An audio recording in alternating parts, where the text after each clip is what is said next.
A look to the past can illuminate the present, and many Virginians find the time-traveling powers of living history are reconnecting them with their agricultural roots. We like to say to visitors who come to visit us here at our farm site that somewhere in your heritage there was a farmer.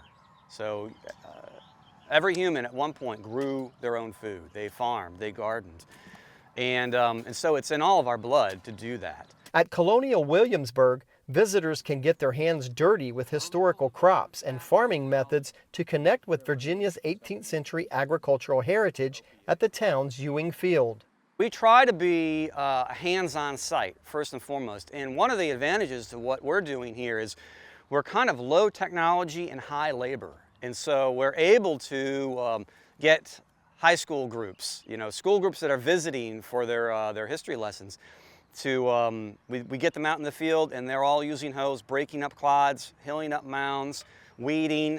I get them to split up rails. We have a variety of different physical activities that the kids, they're a little hesitant at first. And then once they actually start working, they don't want to stop.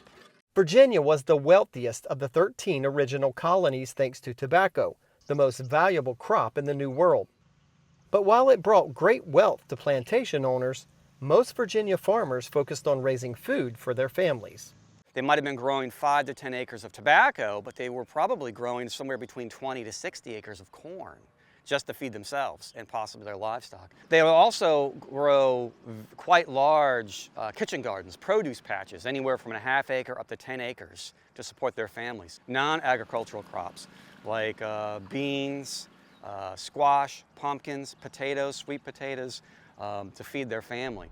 A quick trip west on I-64 from Williamsburg to the Shenandoah Valley will fast forward visitors to Virginia's western frontier.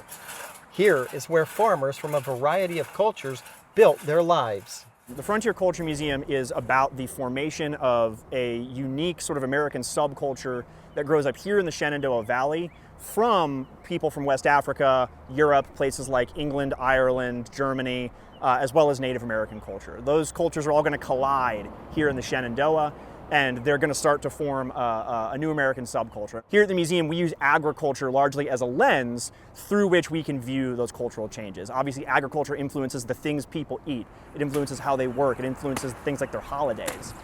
So we choose to use that as sort of the vehicle by which we talk about culture.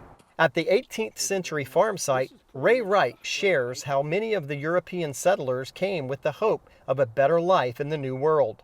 The 1760s exhibit, we can start as early as probably the 1740s with it, but it depicts what the first folks would have experienced when they got here. So in the museum, we talk about people from West Africa, we talk about people from England, we talk about people from what's now Germany, Northern Ireland, and guess what? All those people were farmers.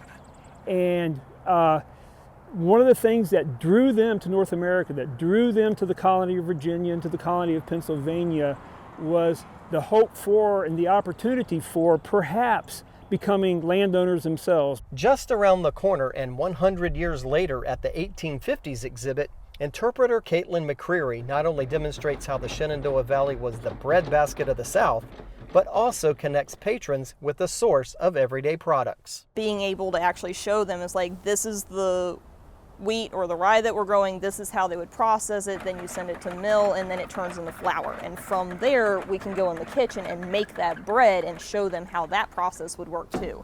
So we can go from start to finish. Tierney demonstrates how another historical crop was important to Virginia's agricultural past and possibly the future. Here at the Frontier Culture Museum, we were approached by Dr. Sam Morton from James Madison University just a few years ago about being one of his partners in growing hemp. Dr. Morton does research on modern commercial applications for hemp for all kinds of things like creating paper, things like creating textiles. They make these wacky concrete blocks you can build houses out of.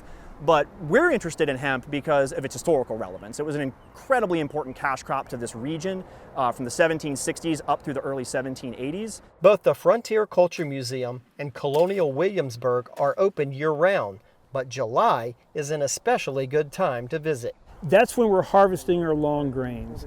Our corn is up and looking like corn at this point. The gardens are in full bloom. We're beginning to harvest things from our gardens. So July is a really good month agriculturally to visit the museum. As we talk about agricultural interpretation here at the museum, it is so much more than just, hey, look, there's something growing out of the ground. It is a lens through which we view ourselves. It is a lens through which we view our culture, America more broadly, how we came to be who we are. For more information on these agricultural time machines, visit colonialwilliamsburg.org or frontiermuseum.org. From Stanton, Virginia, I'm Ricky Gibson reporting.